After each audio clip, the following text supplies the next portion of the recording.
Detach the steel arm from the left foot peg assembly. Slide an M5 lock washer onto the M5 12mm screw. Next, slide an M5 washer onto each screw. Attach the arm to the frame by tightening the M5 12mm long screw. The small hole on the arm should line up with the top threaded hole on the bike's frame above the rear axle. Clamp the left foot peg to the frame by tightening the two M6 25mm screws by hand.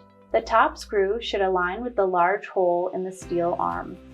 Use the M3 and M4 Allen keys to fully tighten the M5 12mm and M6 25mm screws to 5 to 6 Newton-meters.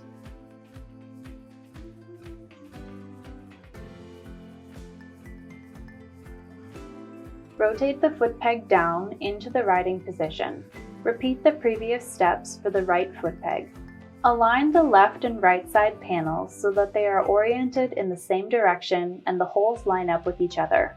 Secure the 3 plastic brackets to the side panels using the M4 12mm screws, M4 lock nuts, and M4 washers.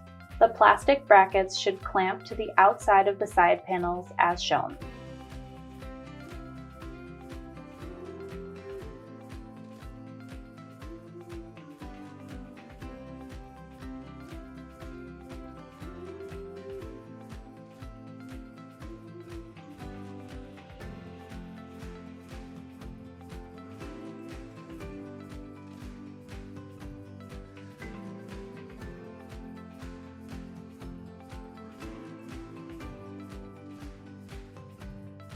Slide the side panel assembly over the fender.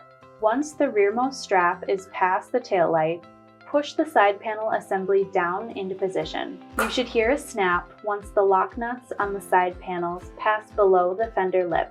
Feed the small and large plastic clamps through the slots in the left side panel as shown. Once fed through the side panel, open the clamps to fit them around the frame tubes. Push the front lips of the plastic clamps toward each other until you hear a snap. Repeat the previous 2 steps for the right side.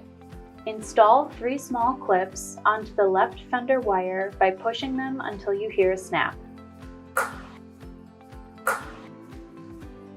Slide the 3 small clips into the positions shown. They should all line up with the holes in the side panels. Secure each clip to the side panel with an M4 12mm screw, M4 washer, and M4 lock nut.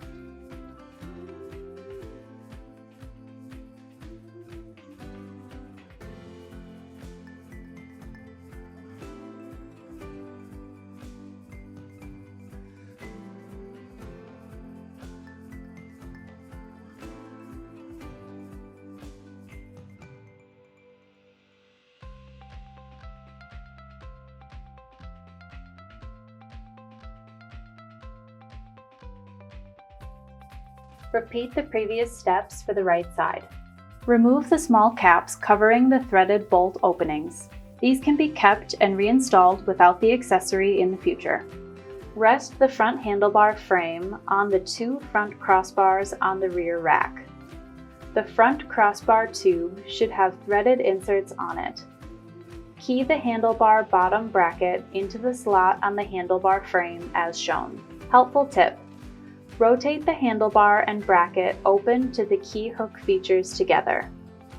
Then, rotate them closed to clamp around the frame. Make sure the holes in the handlebar frame line up with the threaded holes in the bottom clamp.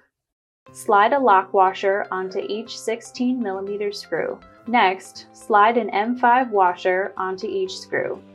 Tighten both screws by hand, then fully tighten using the Allen key to 3 Newton-meters.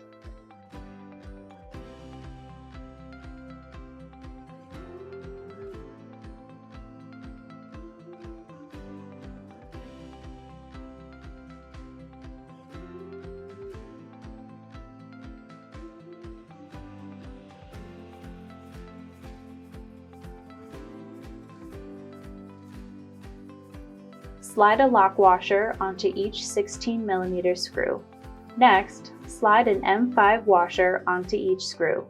Rest the front seatback frame onto the two front crossbars on the rear rack. The front crossbar tube should have threaded inserts on it. Set the seatback bottom bracket into the slot on the seatback frame as shown.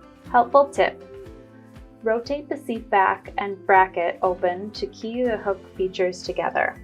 Then, rotate them closed to clamp around the frame. Make sure the holes in the seatback frame line up with the threaded holes in the bottom clamp.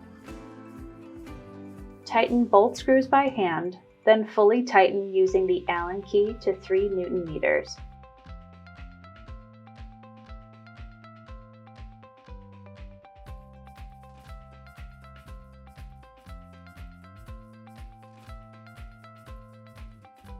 Place the seat pad down between the handlebars and seat back. Make sure all of the straps hang outside of the rear rack. Loop the long Velcro strap in between the opposing D-ring under the rack. Cinch the seat pad in place by pulling firmly on the Velcro strap and adhering it to itself.